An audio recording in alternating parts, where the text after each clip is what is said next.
Bon, mais merci beaucoup. D'abord, merci de m'avoir invité ici. Je suis bordelais d'origine, d'éducation, et je suis content d'être 15 minutes à pied de la maison familiale. Ça ne m'arrive pas souvent. Voilà. Donc, ce que je vais faire, c'est d'essayer de reprendre un certain nombre de choses. Alors, j'avais prévu différentes choses à dire en fonction de ce qui a déjà été dit, en fonction des débuts de débat qu'il y a eu, fin de matinée, à table, etc. J'ai changé un peu. Ça va faire un exposé qui risque d'être un peu déconstruit, un petit peu avec des trous, avec des... Et voilà. Donc je vais essayer de vous livrer ça.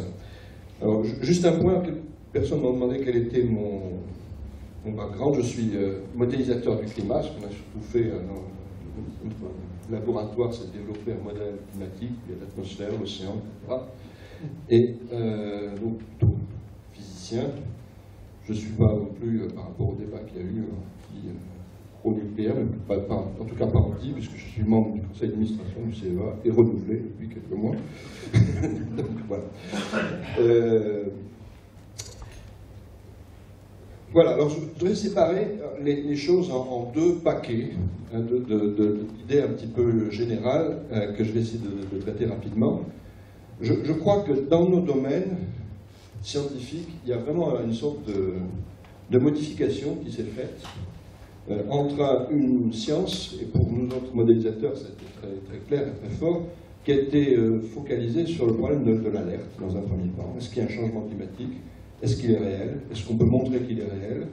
Et est-ce que c'est un danger? Et ce danger vu comme un danger global pour l'humanité.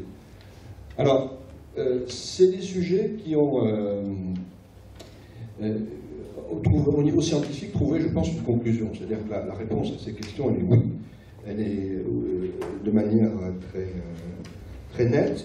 Ce qu'on verra, c'est que si on veut traduire cette connaissance scientifique en connaissance scientifique utile pour la prise de décision, par contre, on n'est pas tout à fait encore au niveau qu'il faudrait, et qu'il y a probablement une différence à effectuer, et je dirais même plus, je reviendrai sur quelques exemples, dans le feu de l'alerte, dans le feu de la volonté de convaincre, et avec des amis quelquefois plus enthousiastes que les scientifiques eux-mêmes, c'est dit des choses qui sont presque exactes, mais aussi presque fausses, et donc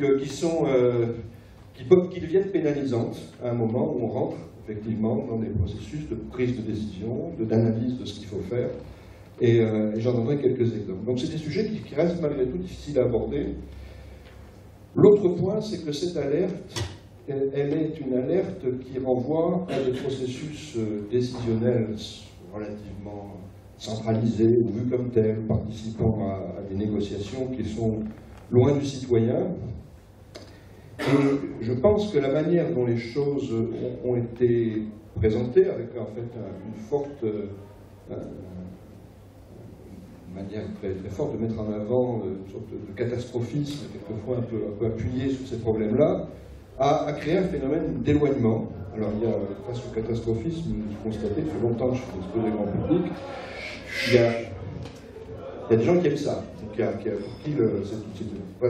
une sorte de détente un peu, de se confronter à des choses qui pourraient arriver, qui font que finalement ne pas avoir réussi à payer ses impôts, c'est pas si grave parce que la terre pourrait disparaître. Et donc, mais il y a aussi beaucoup de gens pour qui c'est très anxiogène, cette espèce de futur qu'on projette avec ces tensions, avec ces... Et la réaction face à ça, c'est très souvent, je me rends compte, une sorte de climato-indifférence. Alors autant il y a une accoutumance à cette idée, à l'existence du problème, autant je trouve qu'on a de plus en plus une forme de climato-indifférence, et qui est aussi couplée, je vais le montrer juste après, à une très mauvaise compréhension finalement des enjeux par le grand public. Je reviendrai juste après là-dessus. Voilà. Et puis ensuite, je reviendrai sur cette notion d'approximation dans ce qui est l'utilisation des résultats, et ça couplera avec la deuxième partie où j'essaierai de montrer comment cette science, elle a besoin d'être un peu précise si elle veut être comprise par les gens qui ont besoin de l'utiliser. Alors, juste pour montrer, alors, il se trouve que mon ordinateur mon vrai ordinateur est tombé en panne, donc je pris celui-là, et j'ai quelques transparents que je vais aller chercher sur le net. J'espère que c'est la version exacte du rapport de Daniel Bois, qui est du CEVIPOF, et qui a fait des enquêtes très régulières sur la perception de l'effet de serre en France depuis maintenant une quinzaine d'années. Donc il y a des questions générales. Est-ce que vous pensez, alors je ne sais plus si la question c'est l'effet de serre ou le réchauffement, le résultat est un peu similaire. Et la première question, c'est est-ce que vous pensez que c'est important? Et la deuxième question, c'est en quoi ça consiste? La première question, est-ce que c'est important? Il y a des taux maintenant très élevés.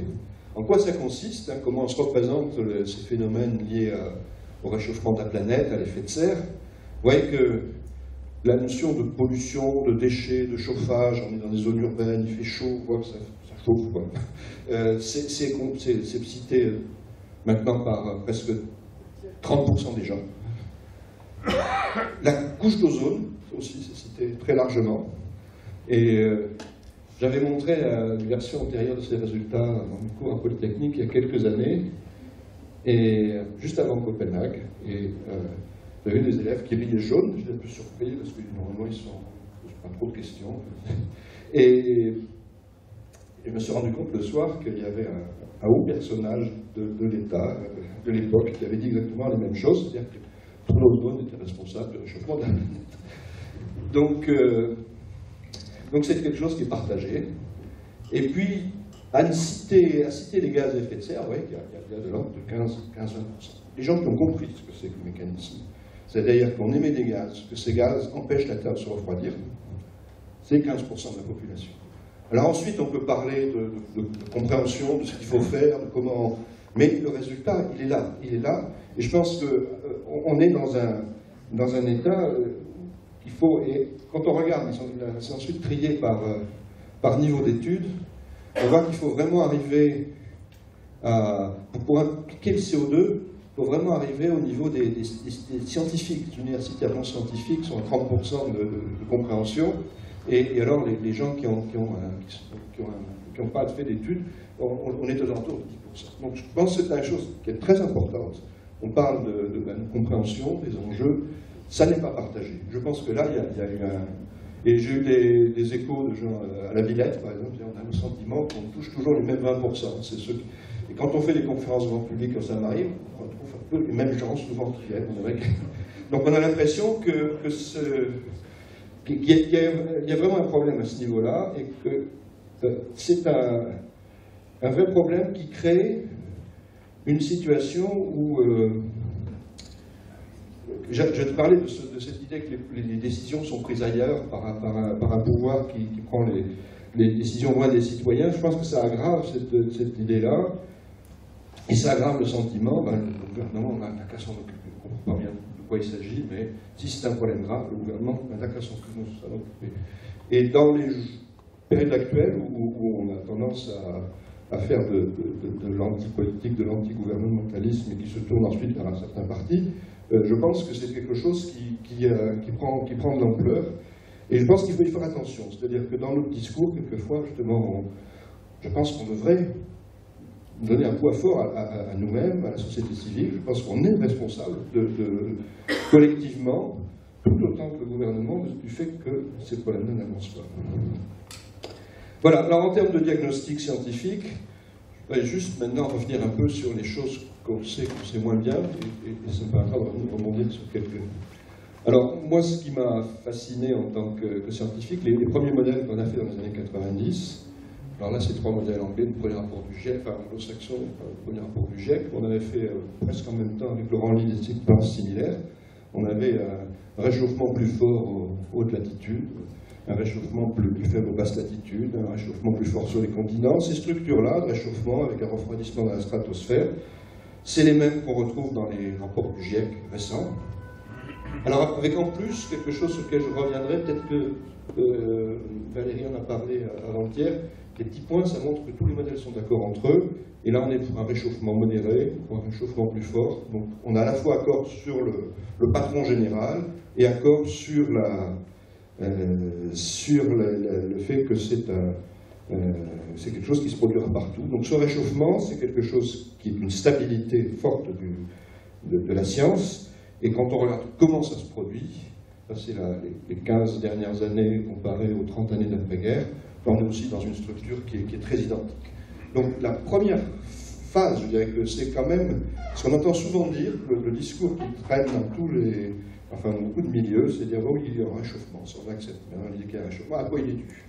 En fait, la science a fonctionné sur un mode complètement différent, c'est-à-dire, on voit que les CO2 s'accumulent, qu'est-ce que ça peut produire comme effet, et il y a une anticipation de structures observées, qu'on commence à observer maintenant, telles qu'elles ont été anticipées.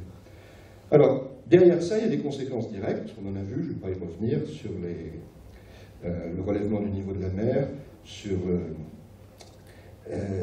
la fonte des glaces en Arctique, la banquise, enfin, il y a beaucoup de conséquences directes. Il y en a aussi, alors dans le rapport du groupe 2 du GIEC, il y a un graphique qui est un peu compliqué, et qui correspond à un travail de mise... les gens ont passé beaucoup de temps à se mettre d'accord, qui essaie de recenser dans 3 domaines, les domaines où on voit vraiment des impacts directs, attribuables au changement climatique. Alors, vous avez dans le domaine de la physique, je reviendrai, de la biologie, et puis de tout ce qui est humain.